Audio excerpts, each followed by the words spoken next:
Okay, so we are starting Father's Day here with actually something exciting, something unexpected for Sunday morning, but nevertheless nice, which is that we just got a truck delivery for our Wednesday distribution with hundreds of boxes, mixed boxes of food for distribution.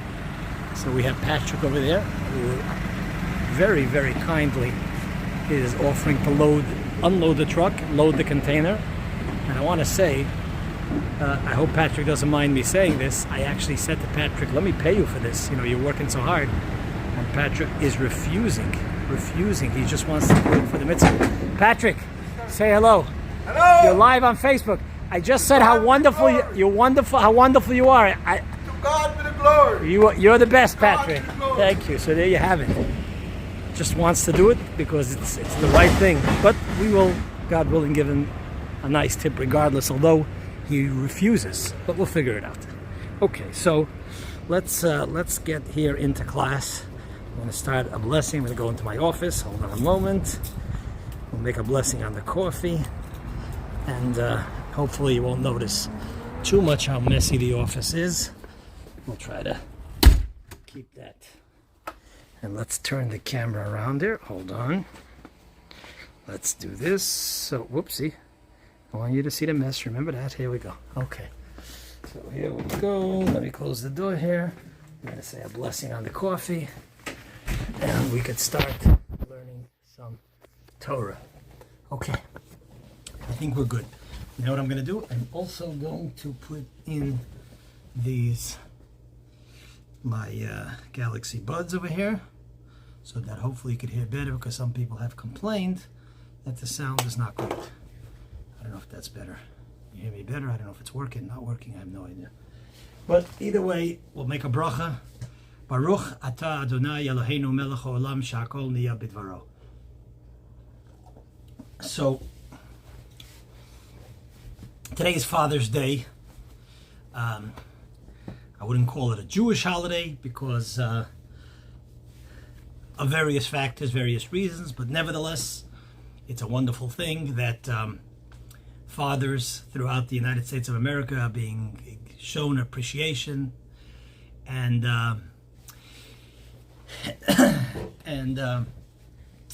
that note, I want to give a little, of course, Torah insight and connect it to Father's Day and what the Torah would tell us, or maybe some insights again based on Torah thinking of what Father's Day is all about. So yesterday we read in the Torah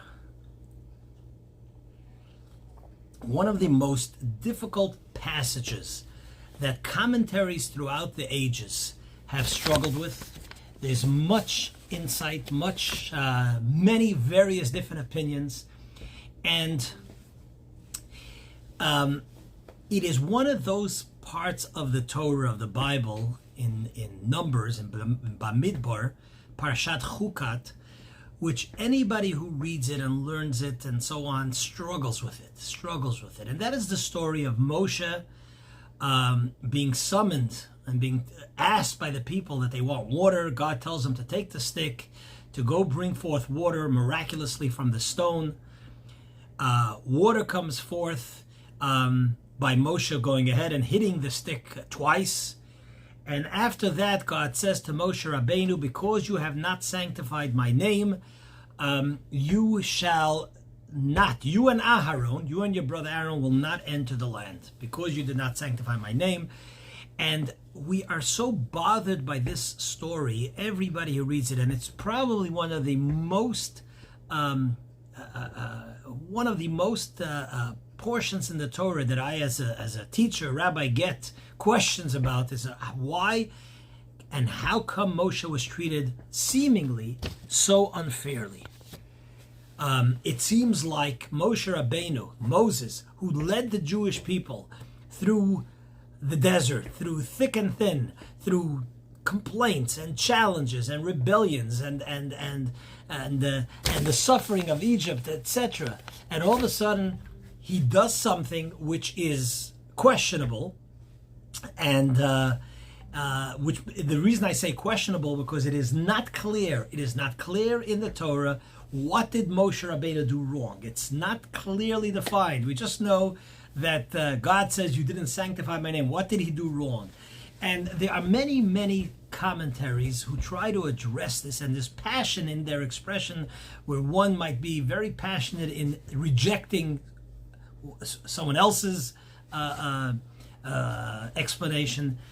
And it's a very difficult portion of the Torah. Why was Moshe Rabbeinu punished that he can't go into the land? Because of the story of the water and the rock. Now we know the famous explanation that Rashi gives us, the Uber commentary based on teachings of our sages. Rashi says that Moshe Rabbeinu was punished because he hit the rock instead of speaking to the rock. God says to him, "V'dibartem el hasela," you should speak to the rock, and he hit the rock instead of speaking to the rock, and thus, instead of the Jewish people learning a lesson that you could just talk to a rock and it listens, they had to hit the rock.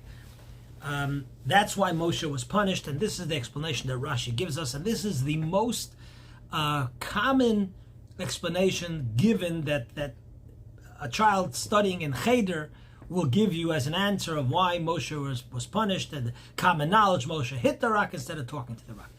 It's just very difficult to understand why that would warrant such a punishment. And we know what the Talmud tells us, that when it comes to the righteous, the more righteous you are, the more exacting, the more high standard God holds you to. And this is part of the explanation given, but it is intellectually and emotionally very, very difficult to accept that Moshe Rabbeinu should be treated so harshly. There are various answers. I'm just going to touch maybe two or three, because I want to get to a lesson or two on Father's Day. And I do have a little bit more limited time today, because as you can see, we had an unexpected truck delivery, which is wonderful, that just came this morning as we're building up the distribution for this coming Wednesday, God willing. We also, just as a side note, and here Sunday morning we learn, but we schmooze. I'm talking to, this is not a formal class, this is addressing friends over here.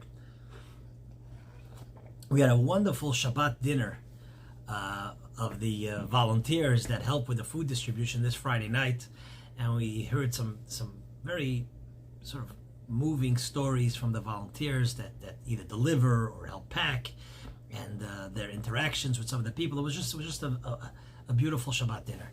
So thank you to all those who put it together. And we are always, especially now in the summer, I'm digressing for a moment, anybody who wants to come help, some of the usual students from school are out in camp or whatever it might be, so we could definitely use help on Wednesdays with the distribution. Please let us know if you can, and participate in this wonderful mitzvah, which will be perhaps more rewarding to you than to the recipient of the food, in terms of the special mitzvah feel and knowledge that you know in helping so many. So that's that. Okay, getting back to the story here with Moshe Rabbeinu. So Moshe Rabbeinu, Moshe, our teacher, is held to this amazing standard. Now, it's interesting that the Rambam, the famous Rambam, gives the answer that Moshe was punished and held liable. He does not because he hit the stick instead of speaking to hit the rock instead of speaking to the rock. He says that the words Shimu Hamorim and the language, listen to you, all rebellious ones, and the language in the parsha seems to indicate that Moshe lost his temper, and in such the Jews might also interpret that God lost the temper with the Jewish people, and all they did was ask for water, and there's nothing that they did wrong by asking for water. And a leader, says the Rambam in Shmona Prakim La Rambam, that a leader must be immensely careful never to lose his temper or her temper, because of how it could be viewed and interpreted, and mistakes that you can make. A leader, while you might show outwardly temper, as the code of Jewish law says, but you cannot lose your temper. Especially in this particular case, and Maimonides says that is the reason why Moshe Rabbeinu was told, if you've come to this stage, you at this point cannot anymore be the leader of the Jewish people in terms of bringing them into the Holy Land. This is what the Rambam says, and while there's a lesson to be learned from that in its own right, The Ramban, Rav Moshe ben Nachman, really is very dismissive of the Rambam, disagrees vehemently, and he says, as various other answers, but one of the answers that he gives is a very interesting answer, and I want to sort of that this answer will be connected to our Father's Day today, as well as an answer that the Rebbe gives, Rabbi Menachem Mendel Schneerson. I want to discuss it, but I want to relay it sort of on a practical basis. So let's move on here.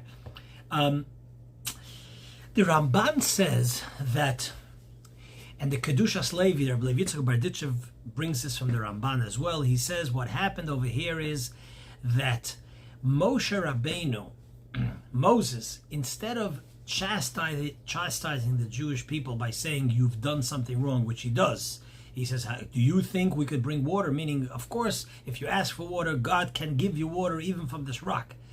But here he did something different, where he labeled them. He said, Shimu na hamorim, listen to me, O you rebellious ones.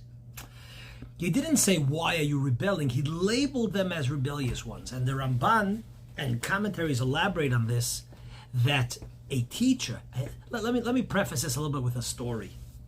A couple of years ago, we had a fellow. His name was Rabbi Yisrael Engel. Some of you might know Rabbi Mendy Engel, Chabad emissary to Tamarack, wonderful individual. He had an uncle. He has an uncle that taught for over 50 years as a teacher, and he once gave a talk over here at Chabad Coral Springs, and he said the following. He said, a teacher that walks in, listen to this. He said, a teacher that walks into a classroom and does not love every single child in that class does not belong in the classroom, has no business being in the classroom. Now, you could ask questions on that, but look, a guy who taught, a fellow who taught with dedication and love for over 50 years has some credibility in saying that. So, using that story, the Ramban says that once Moshe Rabbeinu didn't just tell them, why are you acting in a certain way, but he went ahead and he labeled them as, oh, you rebellious ones. That was a line that God said, you have done what you need to do up to this point. You've brought them to this place, but now someone else, it's time for Joshua basically to take them over. Because a disciple, a student, a child should never be labeled, can be chastised, can be criticized constructively, but not labeled in a negative way. And that is such an important lesson, especially as we celebrate Father's Day and in today's day and age, where, yes, you sometimes have to chastise, but it has to be done in a way where the child feels and senses the love. So while we celebrate Father's Day, I want to back up and then bring this together. The Rebbe has another insight over here into the story of Moshe. And of Moshe hitting the rock, because there's still a strong question, why was Aaron, his brother, was also, he didn't do anything wrong seemingly. Why is he punished that he can't come into the land for what his brother Moses does? And the Rebbe gives another insight, which is a very, I would say, characteristic of the Rebbe, Rabbi Menachem Mendel Schneerson, and in terms of his dedication to the Jewish people. It is, the Rebbe says like this, regardless of how you interpret the story, which has many interpretations in the commentaries, we know that there's a concept called Shivim Panim LaTorah. Every concept in the Torah has at least 70 different facets, 70 different faces, 70 different interpretations, like a beautiful diamond. But he says the following. He says Moshe Rabbeinu.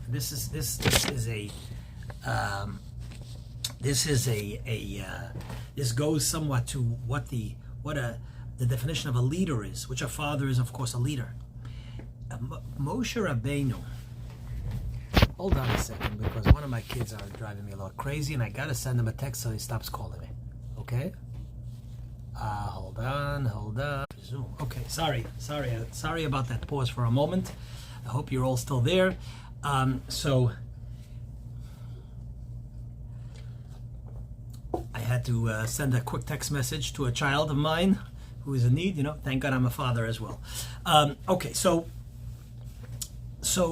where are we holding there? So the Rebbe says the following. The Rebbe says that Moshe Rabbeinu and Aharon, being a leader, wasn't a secondary job to them. It was it was their life. It was their whole essence. It was their whole essence that even in death, their role did not change. And what do I mean? The desert, the generation that they brought out from Mitzrayim, from Egypt, with love and care and toil, and then living in the desert for 40 years that they had to nurture and guide and so on, all remained in the desert. And they were buried in the desert. And as the Torah tells us, and as the prophets tell us and so on, that when Mashiach will come during the resurrection of the dead, which is one of the 13 principles of faith, that whole generation will rise up and enter into the Holy Land with the coming of Mashiach. Moshe and Aaron will be with them, says the Talmud, more than once. So the point being is that Moshe and Aaron's role and job was to remain there in the desert with their flock, with their generation, highlighting and underscoring that they have no life outside of their relationship and dedication to their flock. That's who they are. That's their whole essence. That's their whole dedication. That's how they lived their life. That's how they passed away, and that's how they will continue when their leadership will continue its role in the future. So how does this relate to Father's Day? The first interaction. Hold on a second. Hold on.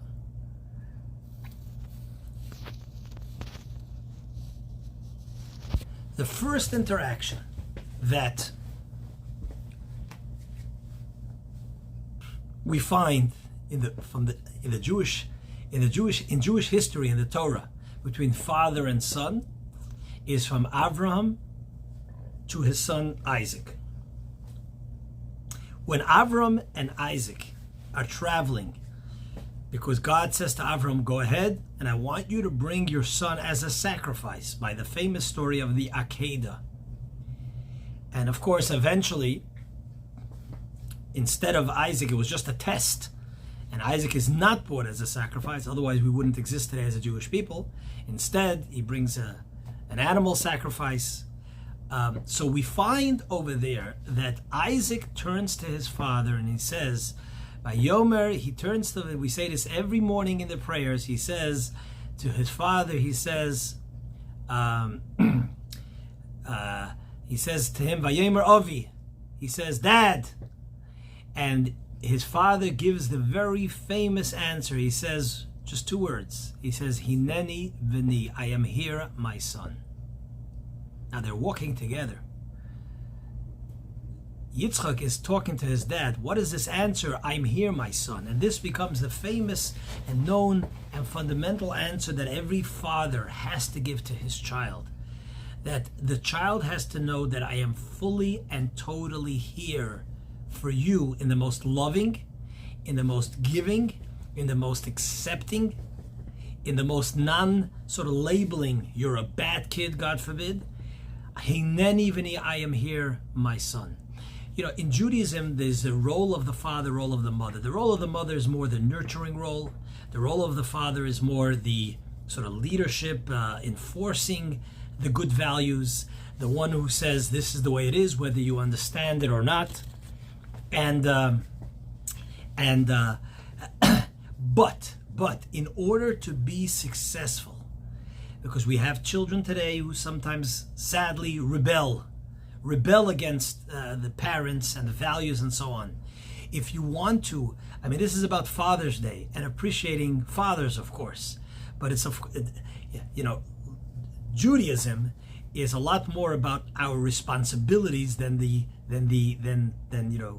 receiving kudos, which is important, and appreciation is necessary. And as children, we have to give respect to our parents and fathers and mothers and grandparents and so on. But I thought that this was so apropos as a lesson, based on what the parsha tells us, is that in order to be able to have that important, highly important responsibility of guiding and making sure that our children grow up with the proper values to be the good human beings the world so desperately needs, you need to have strong parenting. And to be a strong father and an effective father, you need to have that hineni v'ni, that the child knows that you are there for them, and that everything is second to that responsibility of you being a father. Whatever you do is highly important. And I'm saying this, trust me, as a rabbi, as a father, I'm saying this to myself as much as I'm saying this to you, and maybe even more to myself, because we have all important, highly important responsibilities, very important responsibilities, and sometimes we have to make some real decisions, especially in the rabbinic field. Someone is in the hospital, you got to go, and your child needs you. But so these are very tough questions sometimes to answer, and each one who is listening to this class might have situations like that. Having said that,